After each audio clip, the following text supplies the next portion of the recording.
നമസ്കാരം. എല്ലാവർക്കും എൻ്റെ ഒരു പുതിയ വീഡിയോയിലേക്ക് സ്വാഗതം. രേണുസുതി തന്നെയാണ് കണ്ടന്റ്.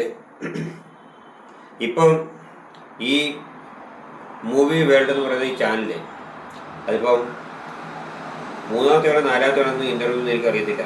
എന്തായാലും ഇപ്പം ഇൻ്റർവ്യൂ എടുക്കാൻ വന്നിട്ടുണ്ട്. അപ്പം ഈ ഋതപ്പനെ രേണുസുതിയുടെ അടുത്ത് നിന്ന് തട്ടിപ്പറിക്കാനുള്ള ശ്രമം ഒരു ലേഡി ബ്ലോഗർ ഇണക്കിയെന്ന് പറയുന്നു. അപ്പം ആരാന്നുള്ളത് പറഞ്ഞിട്ടില്ല. എന്തായാലും ഞാൻ മരിക്കോളം എൻ്റെ ഒപ്പം കൊച്ചുണ്ടാകണം എന്നുള്ളത് ആണ് ഇപ്പോൾ രേണുസുതി പറയുന്നത്. നമുക്ക് ഏതായാലും അത് വാർത്ത നോക്കാട്ടോ.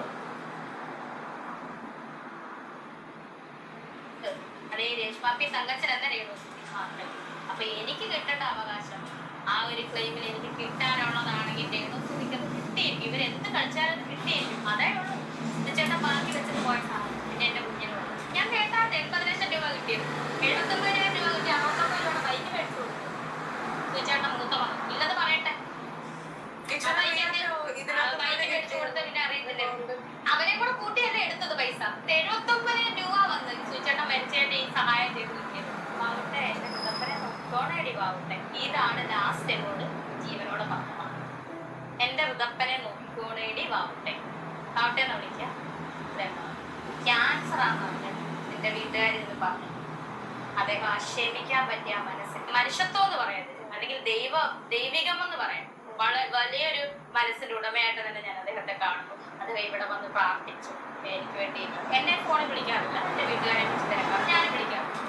ഞാനിപ്പോ വളരെ സെൻസിറ്റീവ് ആയിട്ടുള്ള ഒരു കാര്യം ചോദിച്ചോട്ടെ. അതായത് ഇപ്പം ഡിവോഴ്സ്ഡ് ആയിട്ടുള്ള ഒരു സ്ത്രീ അല്ലെങ്കിൽ ഒരു വിധവയായിട്ടുള്ള ഒരു സ്ത്രീ അവര് ഇപ്പം എന്തെങ്കിലും ആൽബംസിലോ അല്ലെങ്കിൽ എന്തെങ്കിലും കാര്യങ്ങളിലോ അഭിനയിക്കുന്നുണ്ട് എന്ന് വെച്ചിട്ട് അവരെ ചൂഷണം ചെയ്യാന്ന് ഞാൻ പറയുന്നില്ല. എന്തെങ്കിലും കിട്ടും. ഞാൻ പറയുന്ന ചേച്ചിക്ക് മനസ്സിലാവുന്നുണ്ടാവുമായിരിക്കും. അവരിൽ നിന്ന് എന്തെങ്കിലും നേടാൻ പറ്റുമായിരിക്കും എന്ന് വിചാരിച്ചിട്ട് വരുന്ന ആൾക്കാര് ഉണ്ടായിട്ടുണ്ടോ ലൈഫിൽ? അതായത് റീച്ചല്ല ഞാൻ ഉദ്ദേശിച്ചത്, സെക്ഷലി യൂസ് ചെയ്യാം എന്നുള്ള രീതിയിലേക്ക്. അതൊക്കെ ഇപ്പൊ ഇവിടെ ഈ വിധവയെ നല്ലത് ഏതൊരു പെണ്ണിന്റെ അടുത്തും എന്താ പറയാ സമൂഹത്തിന് ഒരു നെഗറ്റീവ് വശം ഉണ്ട്. ഒരു ഭർത്താവില്ലാത്ത അല്ലെങ്കിൽ ഡിവോഴ്സ് ആയെങ്കിലും ഭാര്യയായിട്ട് അങ്ങനല്ലേ പറയുന്നത്, ഭർത്താവില്ലാത്ത. അപ്പോൾ ഇപ്പോൾ പറഞ്ഞു വന്നതെന്ന് വെച്ചാൽ ബിഷപ്പിൻ്റെ കാര്യമാണ്. അദ്ദേഹം ഒരു ദൈവിക പുരുഷനാണ്. അപ്പോൾ അദ്ദേഹം ഇവിടെ വന്നിട്ട് പ്രാർത്ഥിച്ചു. കാരണം അദ്ദേഹത്തിന് ക്ഷമിക്കാനുള്ള ഒരു കഴിവുണ്ട്. അതുപോലെ തന്നെ ഈ ആങ്കർ ചോദിക്കുന്നുണ്ട്. അത് ഒരു ആവശ്യമില്ലാത്ത ചോദ്യമാണ് ചോദിക്കുന്നത്. ഇപ്പോൾ ഒരു വിധവ, ഒരു ഭർത്താവില്ലാത്ത ഒരു വിധവയുടെ അടുത്ത് ആളുകളൊക്കെ എങ്ങനെയാണ് വന്ന് പെരുമാറുന്നത്? ഇവിടെ ഒരു ചോദിക്കേണ്ട ചോദ്യമാണ് ചോദിക്കുന്നത്. ഞാനൊരു ചോദ്യം ചോദിച്ചു, കിച്ചുവിനെയും രേണുസുതിനെയും പറ്റിയിട്ടുള്ള വിവരം. ഇപ്പോൾ ചോദിക്കുന്നത് എന്താണെന്ന് വെച്ച് കഴിഞ്ഞാൽ ഇങ്ങനെ ചേച്ചിയുടെ അടുത്ത് ആരെങ്കിലും സെക്ഷലി ആയിട്ട് ആരെങ്കിലും പിന്നെ ഇങ്ങനെ ഏർപ്പാട്, ഇവർക്ക് നാണമില്ലേ ഈ പെണ്ണിന്? അല്ല, ഞാൻ ചോദിക്കുകയാണ്. ഇതൊക്കെയാണ് ഒരു ഇൻ്റർവ്യൂവിൽ വന്ന് ചോദിക്കുന്നത്. സെക്ഷലി ആയിട്ട് ആരെങ്കിലും രേണുസുതിയായിട്ട് ഇടപെടുന്നുണ്ടോ? എന്തൊരു ജന്മമാണോ ഇതൊക്കെ? ചോദിക്കേണ്ട കാര്യങ്ങളൊക്കെ ചോദിക്കാം. ഞാൻ ഇപ്പം കിച്ചുവിൻ്റെ വിവരമോ അല്ലെങ്കിൽ രേണുസുതിയുടെ ഇപ്പോഴത്തെ അസുഖത്തിൻ്റെ വിവരമോ അതൊക്കെ ചോദിക്കാം. അതിനൊക്കെ ഒരു പിന്നെ ഇതുണ്ട്, മാനേഴ്സ് ഉണ്ട്. അല്ലാതെ ഇവിടെ വന്നിട്ട് എന്താ ഇതിനൊക്കെ പറയാം? ഇവിടെ രേണുസുതി ചിരിച്ചിട്ടാണ് വർത്തമാനം പറയുന്നത്. ഇതൊക്കെ തന്നെയാണ് ഈ രേണുസുതിനെ ആൾക്കാർ നെഗറ്റീവായിട്ട് കുറ്റപ്പെടുത്തുന്നതിൻ്റെ കാര്യം. അതായത് ലേശം ധൈര്യത്തിൽ വർത്തമാനം പറഞ്ഞുകൂടെ പറയാൻ വരെയെന്നാണ് ചോദിച്ചതിൻ്റെ അർത്ഥം. മനസ്സിലായില്ലേ? ബാക്കി കേൾക്കാം.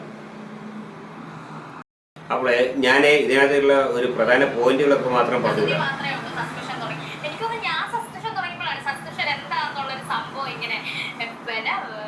ആദ്യം ഒരു ഇച്ചിരി ആൾക്കാർക്ക് അറിയുന്നുണ്ടായിരുന്നു. കുറച്ചുകൂടി സബ്സ്ക്രിപ്ഷൻ പറയാൻ തുടങ്ങി. എന്റെ സബ്സ്ക്രിപ്ഷൻ ആരും ചെയ്യേണ്ട കാര്യമില്ലായിരുന്നു. എല്ലാം പുറത്തായിരുന്നു.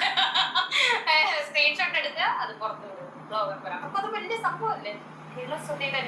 വീഡിയോ ലീക്കായെന്നൊക്കെ പറഞ്ഞായിരുന്നു. ഒരു ലിപ്പിന്റെ ഒരു വീഡിയോ ഉണ്ടായിരുന്നു. അത് ഒരുപാട് പേര് ഷെയർ ചെയ്തിട്ടുണ്ടായിരുന്നു. കണ്ടോ രേണുസുതി കാണിക്കുന്നത് കണ്ടോ എന്നുള്ള രീതിയിലൊക്കെ. ഇതെപ്പോഴെങ്കിലും ചേച്ചിക്ക് വിനയായിട്ട് വരും എന്നുള്ളത് ചേച്ചി എപ്പോഴെങ്കിലും? ഞാൻ പറയട്ടെ, ഇത് തുടങ്ങിയപ്പോ തന്നെ എനിക്കറിയാമല്ലോ. ഇത് സസ്പെൻഷൻ തുടങ്ങിയപ്പോ തന്നെ ഇതൊക്കെയാണ് ഇവിടെ ചോദിക്കാൻ പോകുന്നത്. കാരണം എന്താണെന്ന് വെച്ചാൽ ഇപ്പോഴത്തെ അസുഖത്തെ പറ്റിയൊന്നും അല്ല. ഇതിങ്ങനെ സബ്സ്ക്രിപ്ഷൻ ലീക്കായതും അതുപോലെ എന്താ ഇതിനൊക്കെ പറയുക? ഇതിനൊന്നും പ്രത്യേകിച്ച് വർത്തമാനം പറയാനില്ല. ഈ ചാനലുകാർക്ക് വേറൊരു പണിയില്ല. പിന്നെ ഇവരുടെ ഭാഗത്ത് ഒരു കംപ്ലൈൻറ്റ് കൊണ്ടാണ് കഴിഞ്ഞ ദിവസം രേണുസുതിനെ ഇങ്ങനെ ആളുകൾ പൊങ്കാലിട്ടത്. കാരണം എന്താണെന്ന് വെച്ച് കഴിഞ്ഞാൽ രേണുസുതി ആവശ്യപ്പെട്ടിട്ടില്ല. ഇവരിങ്ങോട്ട് വന്ന് ആവശ്യപ്പെട്ടിട്ട് അങ്ങനെ രേണുസുതിയുടെ പുറകെ ഒരു മാസം നടന്ന് അവസാനം രേണുസുതി ഇത്ര ഒരു പിന്നെ പൈസ പറഞ്ഞു. ആ പൈസ ഉറപ്പിച്ച് കൈ കൊടുത്ത് അങ്ങനെ ഇൻ്റർവ്യൂ ചെയ്തു. അവിടെ പെണ്ണുങ്ങളാരോ വിളിച്ചു ചോദിച്ചു. അപ്പോൾ അവിടുത്തെ ചാനലുകാരൻ പറഞ്ഞു രേണുസുതി പറഞ്ഞിട്ടാണ് ഞങ്ങൾ ചെന്നതെന്നൊക്കെ പറഞ്ഞു. പിന്നെ ഈ ചിത്രം തന്നെ, ഈ ചാനൽ അവതാരിക തന്നെ പറഞ്ഞു അത് ഞങ്ങളുടെ ഭാഗത്തെ പ്രശ്നമാണ്, അല്ലെ രേണുസുതിയുടെ ഭാഗത്തെ പ്രശ്നമല്ല. എന്താണിത്? ഒരു മനുഷ്യനിട്ട് ഇങ്ങനെ ചൂഷണം ചെയ്യാൻ പറ്റുമോ? അടുത്തത് എന്നെ പറ്റി ഞാൻ പറഞ്ഞില്ല, ശീതയുദ്ധം തന്നെയായിരുന്നു. അദ്ദേഹം ഒന്ന് പറയുന്നു, ഞാൻ എടുത്ത ഇപ്പുറത്തൊന്ന് പറയുന്നു. പക്ഷെ ഞങ്ങൾ ഇന്നീ നിമിഷം വരെ തൊട്ടപ്പുറത്താ താമസിക്കുന്നത്, ഹക്കില് ഇല്ല, നേരിട്ട് കണ്ടിട്ട് ഇന്നീ നിമിഷം വരെ മാറാൻ എന്നോട് പറഞ്ഞിട്ട് ഞാൻ പറഞ്ഞത്. അപ്പം സോഷ്യൽ മീഡിയ ഞങ്ങളെ തമ്മിൽ കത്തിക്കാനാവുന്ന ഉണ്ടായിരുന്നത്. ഈ ബ്ലോഗർമാരെ തന്നെ തമ്മിൽ ഈ പറഞ്ഞത് അറിയോ? ബിഷപ്പിനെ പറ്റി പറയാം. അതായത് ബിഷപ്പും ഞാനും തമ്മിൽ വലിയൊരു പ്രശ്നമൊന്നുമില്ല. ഞങ്ങൾ സോഷ്യൽ മീഡിയയിൽ കൂടി അങ്ങോട്ടും ഇങ്ങോട്ടും ഉള്ള അഭിപ്രായമൊക്കെ തന്നെ പറയുന്നുള്ളൂ. പിന്നെ അതുപോലെ തന്നെ ഈ ബ്ലോഗർമാർ തന്നെ അങ്ങോട്ടും ഇങ്ങോട്ടും ചേരി തിരിഞ്ഞ് നമ്മളെ പരസ്പരം തല്ലിക്കാനായിട്ട് നിന്നാൽ ശരിയാണ്, അങ്ങനെ ഉണ്ടായിട്ടുണ്ടാവും. കാരണം അതല്ലാതെ ഇതൊന്നും വെറുതെ പറയത്തില്ല. നമുക്ക് ഇവിടെ ഈ രേണുസുതിനെ ഇവർ അങ്ങോട്ട് തേറി പറഞ്ഞ് അങ്ങോട്ട് അധിക്ഷേപിക്കേണ്ട ഒരു കാര്യമില്ല. രേണുസുതിനെക്കാട്ടിലും വൾഗറായിട്ട് നടക്കുന്ന പെണ്ണുങ്ങളുണ്ട്. അവരുടെ ഒന്നും കണ്ടന്റൊന്നും ആരും എടുത്തിട്ട് പ്രതികരിക്കുന്നില്ല. അതായത് ചിലപ്പോൾ പ്രതികരിച്ചു കഴിഞ്ഞാൽ വിവരം അറിയും. കാരണം മനസ്സിലായില്ല, രേണുസുതിക്ക് ആരും ചോദിക്കാനില്ല, അതുകൊണ്ട് പ്രതികരിക്കാം എന്നുള്ള രീതിയാണ്. പക്ഷേ രേണുസുതി സ്ട്രോങ് ആയിട്ട് നിന്ന് കഴിഞ്ഞാൽ ആരും ഒരു ബ്ലോഗർമാർ ഒരു നെഗറ്റീവായിട്ട് ഒരു കമൻറ്റായിട്ട് വരും. ബ്ലോഗർമാർ ആണുങ്ങളെക്കാട്ടിലും കൂടുതൽ പെണ്ണുങ്ങളാണ്. ചില പെണ്ണുങ്ങളെയൊക്കെ സംസാരം കേട്ട് കഴിഞ്ഞാൽ നമുക്ക് തെറി പറയാൻ തന്നെ തോന്നും. അതേപോലെ തന്നെയാണ് രേണുസുതിന് ഇങ്ങനെ അങ്ങോട്ട് എന്താ പറയുക, ഈ ലോകത്ത് തെറ്റ് ചെയ്യാത്തവരാരുമില്ല. ശരിയല്ലേ? നിങ്ങൾ പാവം ചെയ്യാത്തവൻ ഇവിടെ കല്ല് വീട്ട് എന്ന് പറഞ്ഞ പോലെ, യേശു പണ്ട് പറഞ്ഞ പോലെ, അതുപോലെ തന്നെ ആരെങ്കിലും ചെയ്യാത്തവരുണ്ടെങ്കിൽ അങ്ങനെയുള്ളവർക്ക് ന്യായീകരിക്കാം. ഇവിടെ തെറ്റ് ചെയ്യാത്ത ആരുമില്ല. തെറ്റ് ചെയ്യാത്ത ഒരൊറ്റ ആളുള്ളൂ, ഒരു തെറ്റും ചെയ്യാത്തൊരു മനുഷ്യനുള്ളൂ, അത് ദൈവമാണ്. മനസ്സിലായില്ലേ? അപ്പോൾ ഈ ഇവരുടെ ഒന്നും വീടുകളിൽ ഇതുപോലുള്ള ഒരു അവസ്ഥ ഉണ്ടായിട്ടില്ല. അവസ്ഥ ഉണ്ടായിക്കഴിഞ്ഞാൽ അപ്പോൾ അറിയാം. മനസ്സിലായില്ലേ? ശരിയെന്നാ ബാക്കി കേൾക്കാം. ഇപ്പോൾ പിന്നെ ആങ്കർ പറയുന്നത് എനിക്കൊരു പെൺകുട്ടി ഉണ്ടായിരുന്നത് കൊണ്ട് മാത്രം എനിക്ക് അതിൻ്റെ ബുദ്ധിമുട്ട് അറിയാം, വിഷമം അറിയാം. അപ്പോൾ ചേച്ചിയുടെ കാര്യം ഓർക്കുമ്പോൾ എനിക്ക് വിഷമമാണെന്നാണ് പറയുന്നത്. അത് നോക്കാം. അങ്ങനെ ഒരു ഇതിൽ കാണുന്നുണ്ട്. പിന്നെ ഹഗ് ചെയ്യാണ്, അന്നൊരു ഹഗ് ചെയ്തു. എനിക്ക് എത്രയും വേദന ഈ രേണുസുതി അസുഖം മാറി തിരിച്ചു വരാണ് ഞാൻ പറയുന്നത്. മനസ്സിലായില്ലേ? അപ്പം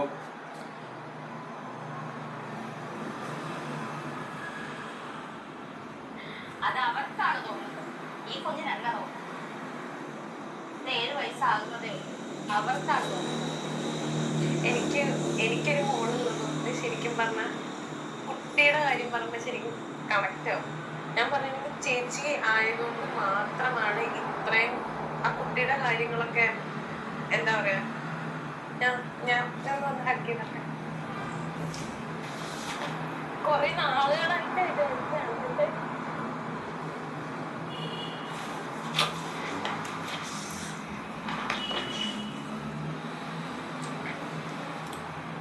എന്താണ് ഇതൊക്കെയാണ് ഓരോ മനുഷ്യന്മാരുടെ അവസ്ഥ. അപ്പോൾ ഈ പറയുന്ന ബ്ലോഗർമാരുടെ ഒക്കെ വീടുകളിൽ ഇതുപോലുള്ള അവസ്ഥ വന്നു കഴിഞ്ഞാൽ അപ്പം അറിയാൻ വരും. മനസ്സിലായില്ലേ?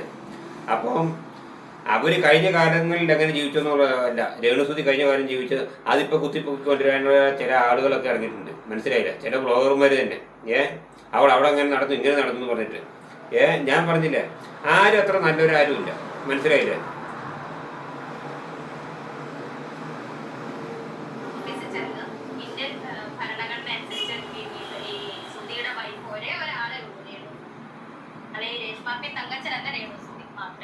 അപ്പൊ എനിക്ക് കിട്ടേണ്ട അവകാശം ആ ഒരു ക്ലെയിമിൽ എനിക്ക് കിട്ടാനുള്ളതാണെങ്കിൽ രേണുസുതിക്ക് അത് കിട്ടിയിരിക്കും. ഇവരെന്ത് കളിച്ചാലും അത് കിട്ടിയിരിക്കും. അതേ ഉള്ളൂ. സുധിച്ചേട്ടൻ ബാക്കി വെച്ചിട്ട് പോയ സാധനം പിന്നെ എന്റെ കുഞ്ഞിനും ഉള്ളത്. അവരുടെ എന്റെ വളർത്തുമാനല്ലേ രാഹുൽദാസ്, സുധിച്ചേട്ടന്റെ മൂത്തമാൻ രാഹുൽദാസ്, സുധിച്ചേട്ടന്റെ ജനിപ്പിച്ച അമ്മയ്ക്കും ഈ ഇളയ കുഞ്ഞിനും എനിക്കും. ഈ ഇളയ കുഞ്ഞിന്റെ എന്റെ കയ്യിൽ തരത്തുമില്ല, ആരുടെ കയ്യിൽ കൊടുക്കത്തില്ല. അതിന് 7 വയസ്സേ ഉള്ളൂ, മൈനറാണ്.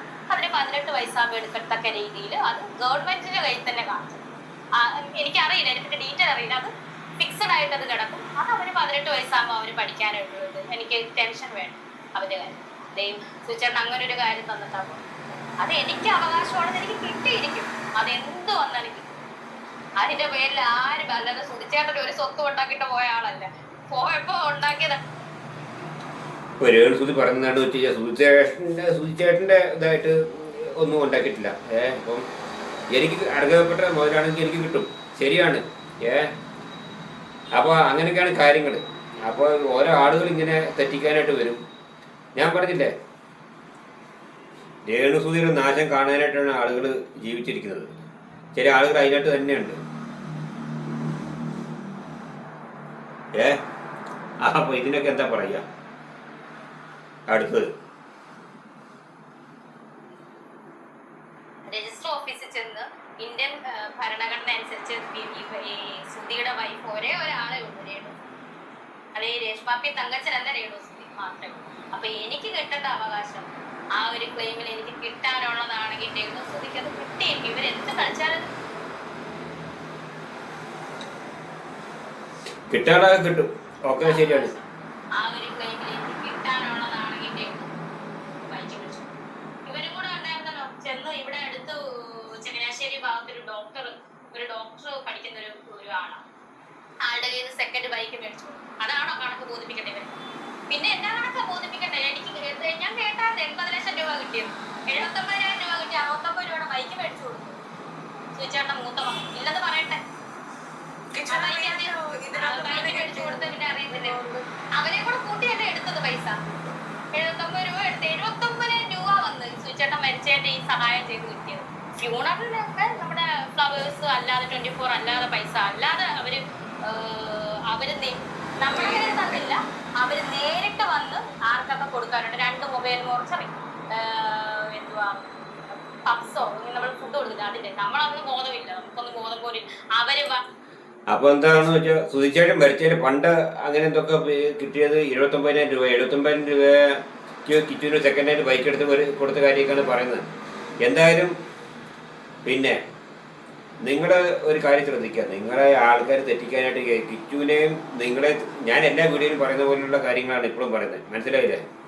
നിങ്ങൾ ശ്രദ്ധിക്കുക, നിങ്ങളുടെ ഭാവി ശ്രദ്ധിക്കുക. മനസ്സിലായില്ലേ? അതല്ലാതെ അവരും പറയുന്നത് കേട്ടിട്ട് കാര്യമില്ല.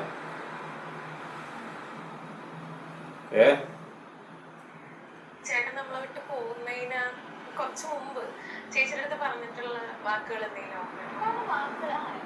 മുൻകൂട്ടി കണ്ടായിരുന്നു. നിങ്ങൾ പലപ്പോഴും മുൻകൂട്ടി കാണുമായിരുന്നു. കാരണം ഇദ്ദേഹം മരിക്കുന്നതിന് കുറച്ച് ദിവസം മുന്നേ ആയിരുന്നു, 2 മാസം മുന്നേ ആണ് ഉല്ലാസ്പത്രം വൈഫ്. അന്ന് എന്നോട് പോലെ വൗട്ട നമുക്ക് പോയേ പറ്റുള്ളൂ. ഞാൻ ചെറുതായിട്ട് അതില്ല പോകണം. അന്ന് ഞാനുമായിട്ട് പോയി ആ ഡെഡ് ബോഡി ഞാൻ ഇപ്പോഴും ഓർക്കുന്നത്. കുഴിയിലോട്ട് ഇങ്ങനെ ഡെഡ് ബോഡി ഇങ്ങനെ എടുത്ത് വെക്കാൻ വന്നപ്പോഴാണ് ഞങ്ങൾ സുചേട്ടനെ കാണണമെന്ന് പറഞ്ഞ സുചേട്ടൻ പറയും. സുചേട്ടൻ വരുന്നുണ്ട്, ചേട്ടനെ കണ്ടിട്ടേ വെക്കാവുള്ളൂ.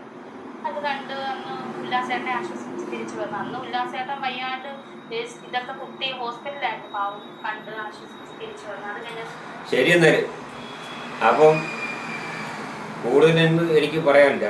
അപ്പം കിച്ചുവിനോടൊരു കാര്യം പറയുന്നത്, ഞാൻ കിച്ചുവിനെ കുറ്റപ്പെടുത്തുമല്ല.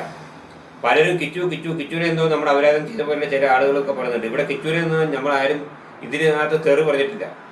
മനസ്സിലായില്ലേ? അപ്പോൾ നിങ്ങളൊക്കെ തമ്മിൽ തെറ്റിക്കാനായിട്ട് ഓരോ ആളുകൾ നിൽക്കുന്നുണ്ട്. അപ്പോൾ അത് നിങ്ങൾ മനസ്സിലാക്കുക. ഇന്നലേക്ക് നാളെ നിങ്ങൾക്ക് മനസ്സിലാവും. നിങ്ങളുടെ ബൈബിളിൽ സംഭവിച്ചു. പിന്നെ ഞാൻ അത്ര ചിന്തിച്ചില്ല. കാരണം ഇദ്ദേഹം ഒരു 2 ദിവസം 3 ദിവസം വീട്ടിൽ നിന്ന് മാറി നിൽക്കുമ്പോൾ വീഡിയോ പ്ലേ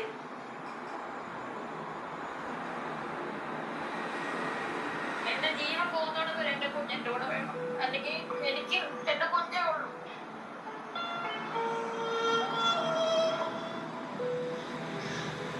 എന്റെ കുഞ്ഞിനെ ഞാൻ കൊടുക്കും. ഏത് നിയമവും കോടതി വന്ന് ഞാൻ കൊടുക്കത്തില്ല. കണ്ടിട്ടുണ്ടോ ഇവരെ? ഇന്നീ നിമിഷം വരെ ഞാൻ ആശ്രയം അപ്പം ഋതപ്പന്റെ കാര്യം പറഞ്ഞത് നേരത്തെ അത് നമുക്ക് ചെയ്യാൻ പറ്റിയില്ല. ആ ഏത് സ്ത്രീ എന്നുള്ള അറിയുന്നില്ല. കോടതിയാലും കേസ് വന്നു കഴിഞ്ഞാലും കുട്ടീനെ കൊടുക്കത്തില്ല എന്നാണ് പറയുന്നത്. ശരിയാണ്. എന്തിനാണ് അവരുടെ പറ്റുന്നുള്ള വേറൊരാൾക്ക് കുട്ടീനെ കൊടുത്തയക്കുന്നത്? ആർക്ക് കൊടുത്ത് അയക്കുന്ന കാര്യം പറയുന്നത്? സുധീരോ വീട്ടുകാർക്കോ? ആർക്കോ? എനിക്കൊന്നും അറിയില്ല. എന്തായാലും കുട്ടിയെ രേണുസുധീനെ നോക്കണം. രേണുസുധീരെ അസുഖം ഭേദമായിട്ട് വരട്ടെ. അതുപോലെ കിച്ചുവും രേണുസുധിയും എങ്ങനെയും കണ്ടുമുട്ടി നിങ്ങൾ ഒരുമിച്ച് ജീവിക്കാനുള്ള ഇത് നോക്കണം. ആളുകൾ കിച്ചുവിന് വേറെ വീടുണ്ടാക്കി, നിങ്ങൾക്ക് വേറെ വീട്, ഇത് കിച്ചുവിൻ്റെ വീട്, കിച്ചുവിന് വേറെ അവിടെ വീട് ഉണ്ടാക്കുന്നുണ്ട് എന്നൊക്കെ പറഞ്ഞ് ചില ആളുകൾ ഇറങ്ങിയിട്ടുണ്ട്, ചില യൂട്യൂബർമാരൊക്കെ. ഇവർക്കൊക്കെ എന്തിൻ്റെ കിഴപ്പാന്ന് എനിക്ക് അറിയത്തില്ല. ശരി എന്നാൽ ബൈ, വീണ്ടും കാണാം. ഓക്കെ.